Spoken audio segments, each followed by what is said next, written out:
Starting your training year with the right drills and exercises is crucial if 1. You want to jump far, sprint fast, and 2. Avoid injury.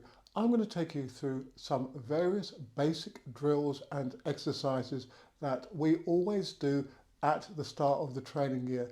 They set you up for what follows and will significantly reduce the chances of you sustaining an injury.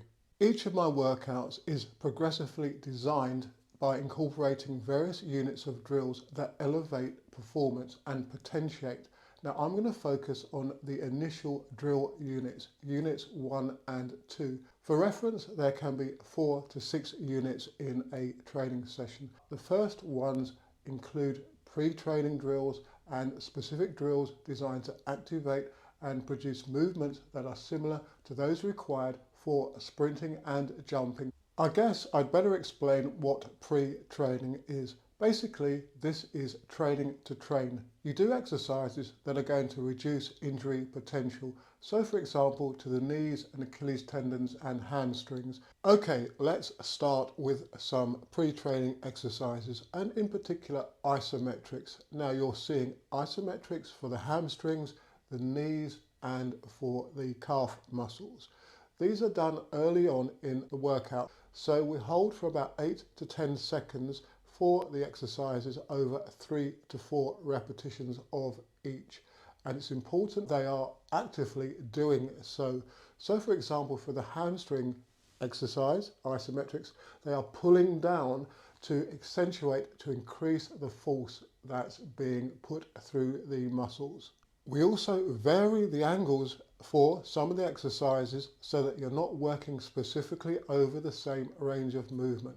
Research has shown that to develop full isometric capacity across a range, you need to increase and decrease the joint angles. We also do eccentric work as well. For example, these single leg squat movements.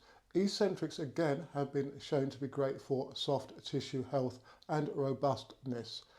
We will work over 5 to 6 seconds potentially for some of these exercises. We keep these eccentrics and the previous isometric exercises going throughout the whole training year. For reference, there's also research that indicates that doing isometrics is a great way to develop power. But I'll say more about that in another video.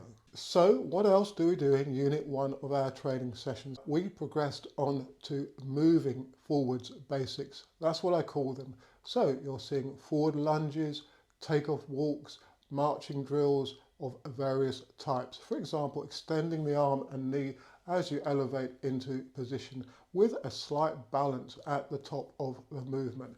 Because we also need to create a body that is aware of its position in space, kinesthetic awareness, and is able to balance. The better body awareness you have, that kinesthetic awareness, the more likely you are to be able to put your force in the right positions into the ground when taking off, for example, optimally. We start the season doing these moving forwards basics over 20 meters and doing 2 repetitions of each. In the first training block, block number 1 of my 10, we will increase the amount of repetitions and potentially also the distance over which the drills are performed. So we're providing a basis of specific jump and sprint endurance. Okay, a very foundational one, but to me that's better than doing circuit training, for example. Take for example these travelling lunges. You can see that the heel is rotated from the back of the body to the front. Now that's similar to what's done when sprinting. Okay, it's nowhere near as fast, but you can see how we are incorporating specific movements into these basic movements that will help precondition and also prepare the body for more specific and faster, more powerful movements. I've been following this pattern of training for about 12 years now, and I've evolved my methodology as the years pass. However, I've not made significant changes to the way I structure the early drill units. So we always do these basics and these pre-training exercises, and subsequently, or commensurately I should say, we've had very few sprinter and jumper common injuries. In regard to the latter, it's very important to move fast very early on in the training year.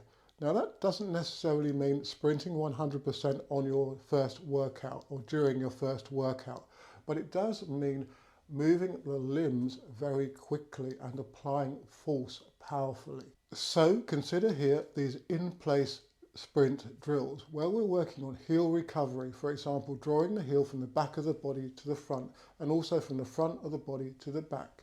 Various cycles. Now these put the hamstrings in particular under a great degree of eccentric strain as the foot, for example, passes from the back of the body to the front. The hamstring has to stretch to arrest the movement of the foot and pull it back or stop it, as in the case of some of the drills. Most hamstring strains occur in that heel recovery phase. Therefore, by putting the hamstring under a lot of eccentric loading, we are pre-training those hamstrings against injury. And therefore, when combined with the isometric exercises, which I've explained previously, we are preparing the hamstrings to withstand a lot of force. Now, of course, there are more dynamic drills, moving forwards, leg cycles, dribbles, that we also do to prepare the hamstrings for sprinting. The exercises that I've shown you do seem to pre-train, protect against hamstring strain. So make sure you incorporate various exercises that are going to pre-train you at the start of the training year and indeed throughout. If you want to find out more about these types of exercises, then do continue to watch these videos in this full training series. If you have any questions, then do leave a comment in the section below or through my other social media. Like and subscribe, and I'll catch you in the next video. And if you want to get full access to my training programs and how I specifically build training blocks throughout and across the training year, then do consider becoming a channel member. Head over to the channel's homepage, click on the membership button and go through to the coach athlete offering. It's there that I post my training programs as I've mentioned.